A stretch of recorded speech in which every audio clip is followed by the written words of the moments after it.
ನೀವು ನೀವು 500 ರೂಪಾಯಿ ನೋಟ್ಗೆ ಚೇಂಜ್ ಕೇಳಕ್ ಬಂದಿದ್ದೀರಾ? ನನ್ನ ಹತ್ರ 500 ರೂಪಾಯಿ ನೋಟ್ ಇಲ್ಲ ರೀ. ನಿಮ್ಮ ಹತ್ರ ಅಲ್ಲ ರೀ, ನನ್ನ ಹತ್ರ 500 ರೂಪಾಯಿ ಇದೆ ಅಂದಿದ್ದು. ಬನ್ನಿ ATM ಹೋಗೋಣ. ಈ ತಂಪೊತ್ನಲ್ಲಿ ATM ಬಗ್ಗೆ ಯಾಕ್ರಿ ಮಾತಾಡ್ತೀರಾ?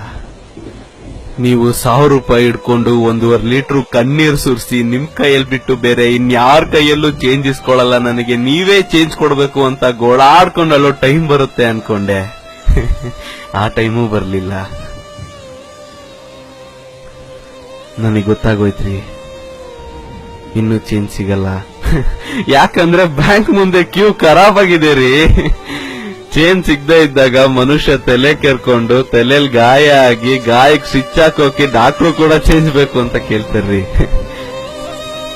ಅಂತದ್ರಲ್ಲಿ ನಮ್ ಜನ ಈ ಮನಿ ಮಷಿನ್, ಮನಿ ಪ್ಲಾಂಟ್, ATM ಅಂತಾರಲ್ಲ, ಅದರಲ್ಲಿ ಕಾರ್ಡ್ ಹಾಕಿ ಪರ ಪರ ಪರ ಅಂತ ಉಜ್ಜಾಡ್ಬಿಟ್ಟಿದ್ದಾರೆ ಕಣ್ರಿ. ನಾನ್ ಬರೋಷ್ಟೊತ್ತಿಗೆ ಮಷೀನ್ ಔಟ್ ಆಫ್ ಸರ್ವಿಸ್ ಆಗೋಯ್ತು. 100 ರೂಪಾಯಿ ಸಿಗ್ಲಿಲ್ಲ ಅಂತ ನನ್ಗೇನ್ ಬೇಜಾರಿಲ್ಲ ರೀ. ನಿನ್ನೆ ನೀವು ನನಗೆ ಕೊಟ್ರಲ್ಲ 40 ರೂಪಾಯಿ, ಅಷ್ಟು ಸಾಕು. ಅದರಲ್ಲೇ ಟೀ ಬನ್ನು ಬಾಳೆಹಣ್ಣು ತಿನ್ಕೊಂಡು ಹೇಗೋ ಇನ್ನೊಂದೆರಡು ದಿನ ತಳ್ಳಾಕ್ತೀನಿ.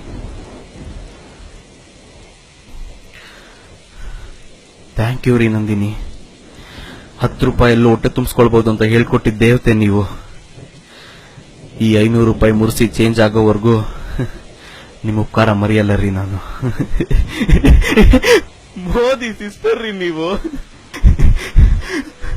ತುಂಬಾ ನೋವಾಗುತ್ತ್ರಿ, ಆದ್ರೂ ಈ ನೋವು ಒಂಥರ ಸ್ವೀಟ್ ಆಗಿದೆ. No friends, no treat.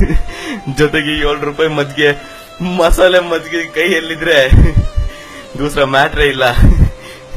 ಸ್ವಲ್ಪ ಇದೆ, ಶೇರ್ ಕೇಳ್ಬೇಡಿ. ಏ ಲೋಪರ್, ಬಾಯ್ ಮುಚ್ಚೋ. ದೇವದಾಸ್ 500 ರೂಪಾಯಿ ಚೇಂಜ್ ಇದೆಯಾ ಅಂತ ಕೇಳ್ತಿದ್ದೇನೆ. ಜನುಮ ಜನುಮದಲ್ಲೂ ಜೊತೆಗೆ ನಡೆವ ಕನಸ ಕಂಡು